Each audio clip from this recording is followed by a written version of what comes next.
అలా నా రిక్వెస్ట్ కూడా అందరికీ, చాలామంది విగ్రహాలు, శాల్వాస్ ఇవన్నీ తీసుకొస్తూ ఉన్నారు.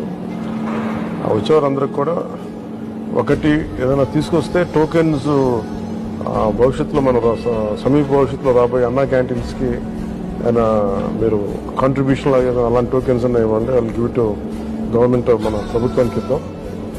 అలాగే మీకు ఏదైనా పర్సనల్గా ఇద్దాం అనుకుంటే ఇలాంటి ఏదైనా ఇవ్వగలిగితే అది నేను అనాథాశ్రమాలకు పంపిస్తాను.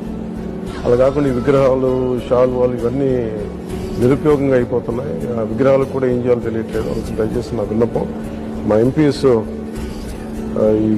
ఇది స్టార్ట్ చేశారు, ఇనిషియేట్ చేశారు. ఇట్లా మనస్ఫూర్తిగా వారి స్ఫూర్తిని తీసుకొని అందరిని దయచేసి కూరగాయలు ఇవ్వని కాదు కానీ ఫ్లవర్ బుకేస్తో మనీ వేస్ట్ చేయొద్దు, విగ్రహాల కోసం ఇబ్బంది పడద్దు.